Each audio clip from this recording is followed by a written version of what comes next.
राधे राधे। भगवान भक्तों पर सदैव कृपा करते हैं। ठाकुर जी भक्तों के लिए सब कुछ बन जाते हैं। यदि हमारे हृदय में उनके लिए सच्चा प्रेम हो तो कुछ भी बनने को तैयार है। आज भगवान की सच्ची भक्ति का प्रभाव किस प्रकार से होता है, इसी पर एक पावन चरित्र है जो कि सत्य घटना है। मैं आप सभी को श्रवण कराना चाहता हूँ। बड़े ध्यान से श्रवण करें और संपूर्ण कथा श्रवण करें। ये कथा श्रवण करके आपके हृदय में भक्ति अवश्य जागृत होगी। बिल्कुल सत्य घटना है और ज़्यादा पुरानी नहीं, लगभग आज से कोई 70-80 वर्ष पुरानी घटना है, या मान लीजिए 100 वर्ष पुरानी घटना है। पुराना बिहार, जो आज के समय में हम लोग झारखंड के नाम से जानते हैं, पहले हम वो बिहार में ही आता था। पुराना बिहार, झारखंड, वहाँ पर एक गांव था, ईश्वरी गांव। गांव का नाम था ईश्वरी। उस गांव में एक पांडे परिवार में, ब्राह्मण परिवार में एक बालक का जन्म हुआ। भक्त परिवार में बालक का जन्म हुआ। बड़े ही धूमधाम से उनका जन्मोत्सव मनाया गया और उनका नामकरण किया गया। ब्राह्मणों ने नाम रखा राम टहल पांडे। नाम रखा गया उनका राम टहल पांडे। जिस प्रकार से इनका नाम था, नाम के आगे ही राम आता है, वैसे ही इनके अंदर गुण थे। भगवान की भक्ति इनके हृदय में निरंतर बढ़ती रहती थी। बड़े ही अच्छे तरीके से भगवान की भक्ति किया करते थे। लेकिन इस संसार में क्या होने वाला है किसी को नहीं पता। भगवान की कैसी माया, किसके ऊपर, किसके लिए भगवान ने क्या लिखा है, किसे पता। कुछ समय बीता, राम टहल पांडे जी के माता पिताजी का देहांत हो गया, शरीर पूरा हो गया। इनका पालन पोषण इनके बड़े भैया और भाभी ने किया। कुछ समय और बीता, विधि को कुछ और ही मंजूर था, किस्मत में कुछ और ही लिखा था। एक दुर्घटना में इनके जो बड़े भाई थे उनकी भी मृत्यु हो गई। अब घर में केवल भाभी और ये रहते थे। कुछ समय और बीता, क्योंकि जब भगवान किसी को अपना बनाना चाहते हैं ना, तो उसकी हर प्रकार से परीक्षा लेते हैं। इस प्रकार से एक सोनार सोने को हर प्रकार से ठोक करके तब उसको आकार देता है। भगवान भी भक्तों का हर प्रकार से परीक्षण करते हैं। इनके जीवन में भी कुछ ऐसा ही हुआ। कुछ समय बीता, उसके पश्चात चेचक की बीमारी लग गई, जिसके कारण इनके जो दोनों नेत्र थे वो भी चले गए। आंखों से दिखना बंद हो गया। अब घर में केवल अंधे राम टहल पांडे और विधवा भाभी दो ही जन रहते। गरीबी आ गई। भाभी भिक्षा मांगने जाती, जिससे इनका जीवन यापन होता था। लोगों ने नाम भी बदल दिए। आपको पता है ना, गरीबी के नाम अलग होते हैं, अमीरी के नाम अलग होते थे। जब तक धन दौलत था तब तक नाम था इनका राम टहल पांडे। राम हटा दिया लोगों ने, पांडे हटा दिया लोगों ने। टहल भी नहीं कहते हैं, सब उनको टहलुआ टहलुआ करके बुलाने लगे। पागलों की भांति रहते, आंखों से दिखता नहीं था। लेकिन बंधुओं, इतना सब होने के बाद भी भगवान के प्रति जो इनका स्नेह था, जो प्रेम था, वो कम नहीं हुआ। इनके हृदय में भगवान की जो भक्ति थी वो बढ़ती गई, बढ़ती गई। कथा सुनने में बहुत रुचि होती थी इनको। जहाँ भी कहीं भागवत कथा होती, राम कथा का गायन होता, राम लीला रास लीला का गायन होता, वहाँ पर ये जरूर जाते थे। इनके गांव में एक बार भागवत कथा का गायन हो रहा था, नित्य जाते थे श्रवण करने के लिए। कथा का 7वां दिवस था, विश्राम दिवस। राम टहल पांडे जी व्यास जी के पास गए और जाके दोनों हाथ जोड़ करके उन्होंने निवेदन किया कि व्यास जी, मैं आपसे निवेदन करना चाहता हूं कि आप मुझे कोई सेवा दे दें। मैं आपके शरीर में तेल की मालिश कर दूंगा, मैं आपके लिए भोजन पका दूंगा, आप अपने कपड़े छोड़ देना, मैं उन कपड़ों को साफ कर दूंगा। आप जो कहेंगे मैं वो कार्य करने को तैयार हूं, बस आप मुझे अपने साथ रख लो, क्योंकि आप जो कथा सुनाते हैं ना वो बहुत मीठा होता है, बहुत आनंद आता है। तो आप जहां भी कथा कहें कृपा करके मुझे ले चलें। व्यास जी भावुक हो गए सुन करके। उन्होंने कहा, राम टहल पांडे जी, आपको कार्य करने की आवश्यकता नहीं है, जहां भी कथा होगी आप चल सकते हैं हमारे साथ। प्रसन्न हो गए, मानो कोई धन मिल गया हो इनको। जहां भी कथा होती ये वहां पर जाया करते थे, हर जगह जाते थे। भाभी इनके लिए जो भी मांग के लाती, कलेवा बना के दे देती, टिफिन बना के दे देती, ये लेके जाते, वहीं कथा श्रवण करते और जब समय मिलता तो भोजन कर लेते थे। सब कुछ बड़े अच्छे से चल रहा था। एक बार गांव से 2 मील दूर कथा का गायन हो रहा था। नित्य जाते थे, भाभी इनके लिए भोजन तैयार करके दे देती और ये लेके जाते। एक दिन बड़ी भयंकर आंधी और तूफान आया और खूब भयंकर बरसात हो रही थी। राम टहल पांडे जी स्नान करने गए हुए थे। भाभी ने विचार किया, आज तो देवर जी नहीं जाएंगे, क्योंकि आज इतनी बरसात हो रही, आज मैं इनको जाने नहीं दूंगी।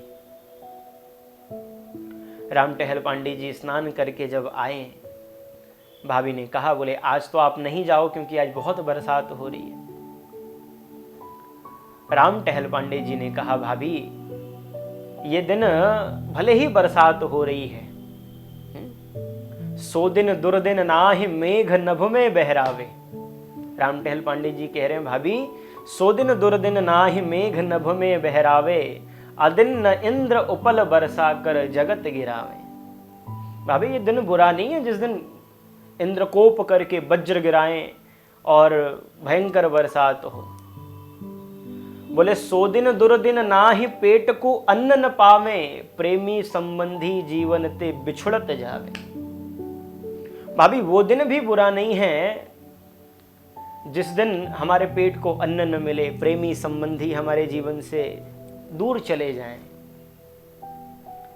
दुर्दिन नहीं विनीत कोई, जेती विपति बखानिए, और श्रवणन पड़े न हरि कथा, 100 दिन दुर्दिन जानिए। राम टहल पांडे जी ने कहा, भाभी जिस दिन भगवान की कथा कानों में न पड़े, उससे बुरा दिन और कोई नहीं हो सकता है। तद्दिनम दुर्दिनम मन्ने मेघा छन्नम न दुर्दिनम, यद्दिनम कृष्ण पीयूष कथा पानादि वर्जितम।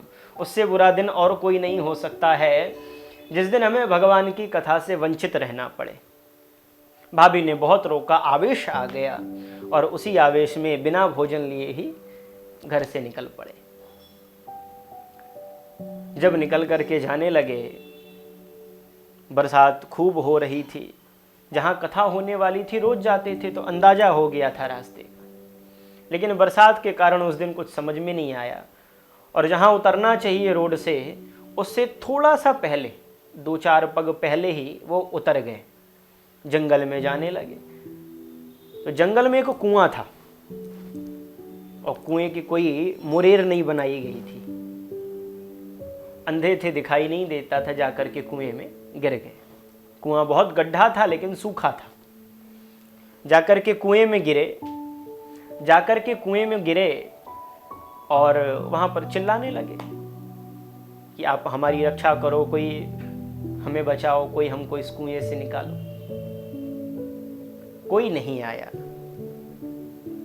तब बंधुओं राम टहल पांडे जी को बड़ा दुख हुआ। उन्होंने भगवान से विनती करी, जीवन भर कुछ नहीं मांगा, इतने दुख आए लेकिन कभी भगवान से कुछ नहीं मांगा, आज पहली बार भगवान से शिकायत कर रहे हैं। क्या कहते हैं?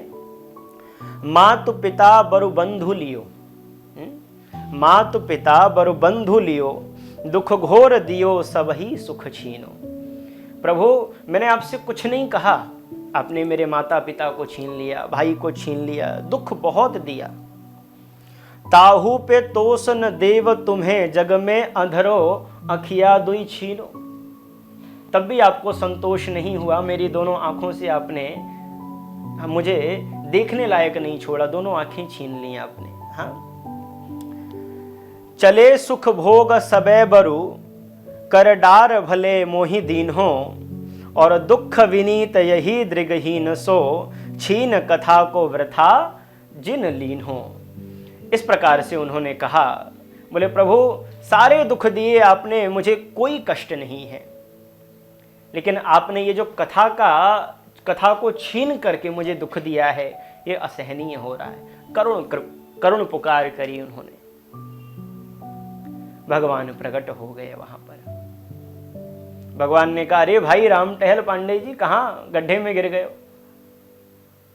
बोले भैया आपको दिखाई नहीं देता, मैं गड्ढे में नहीं कुएं में गिर गया हूं। अच्छा ये बात छोड़ो, ये बताओ वहां कथा तो प्रारंभ हो गई होगी। बोले नहीं नहीं, कथा अभी प्रारंभ नहीं हुई है, क्योंकि व्यास जी का स्वास्थ्य थोड़ा खराब है। बड़े प्रसन्न हो गए, मानो इन्हीं के लिए कथा रुकी हो। अच्छा तुम कह रहे हो मैं गड्ढे में गिरा हूं, मैं तो कुएं में गिरा हूं। बोले नहीं नहीं, आपको दिखता नहीं है ना, इसलिए आपको ऐसा लग रहा है, आप गड्ढे में गिरे हो। लाओ मैं आपको हाथ बढ़ा करके निकाल लेता हूं। भगवान ने अपनी दोनों भुजाओं को लंबा किया, पकड़ करके बाहर निकाल दिया। हाथों का स्पर्श होते ही वो सुख मिला जैसा किसी के स्पर्श से नहीं मिला था। पूछा, बोले आप भगवान हो? बोले नहीं नहीं, मैं भगवान नहीं हूं। आप जाओ कथा में जाओ, और ये लो फूल लेकर के जाओ और गद्दी पर चढ़ा देना। बोले नहीं भैया, फूल लेकर के नहीं जाऊंगा, आज फूल लेके जाऊंगा व्यास जी कहेंगे कल भी लेके आओ, मैं अंधा व्यक्ति, मुझे दिखाई नहीं देता। बोले नहीं, आप जब भी कथा में जाओगे ना तो आपके हाथ में अपने आप फूल आ जाया करेगा, आप चढ़ा देना। राम टहल पांडे जी वहां से निकले। इधर जब तक ये पहुंचने वाले हैं तब तक उनकी भाभी वहां कथा में पहुंच गई। जाकर के कहा, भैया आज हमारे देवर जी आवेश में आकर के बिना भोजन लिए आ गए, मैं उनके लिए भोजन लाई हूं। और व्यास जी को कहा, व्यास जी के चरणों में एक पान का वीड़ा अर्पित किया। बोले आप ये पान खा लीजिए। भाभी इतना कह करके वहां से चली गई।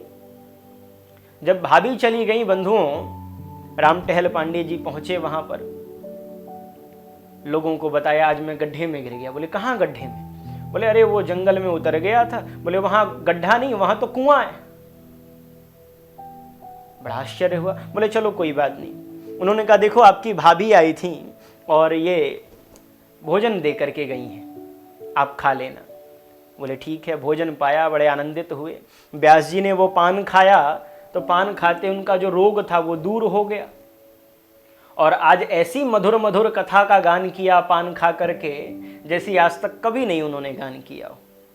बड़ा आनंद आया सबको बंधुओं। कथा का विश्राम हुआ। राम टहल पांडे जी बर्तन लेकर के घर पहुंचे। जाके भाभी से कहा, बोले भाभी मुझे आप क्षमा करो, आज मैं आवेश में आकर के निकल गया था, मुझे आप क्षमा कीजिए।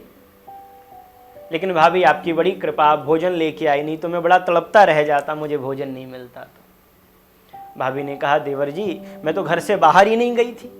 हाँ, मैं तो घर से बाहर ही नहीं गई, आपको भोजन ले जा करके कौन दिया?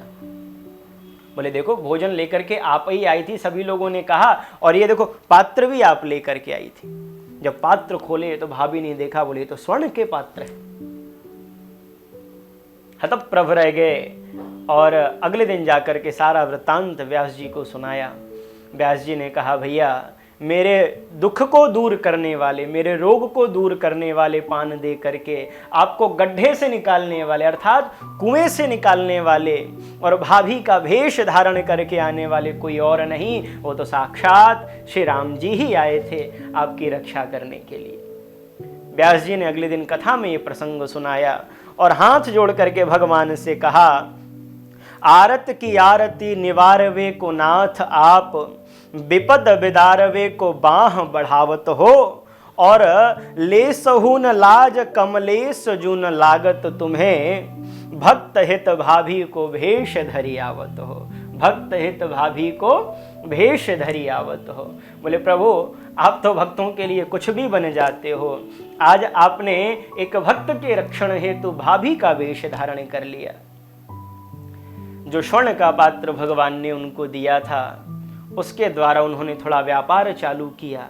जीवन में जो दुख था वो दुख दूर होते रहा, और ये श्रवण करके कि भगवान ने मुझे बचाया है, उनके हृदय में भक्ति और ज़्यादा बढ़ गई, और भगवान की भक्ति करते करते अंत में उन्होंने भगवान के ही चरणों में अपने प्राणों को त्यागा है।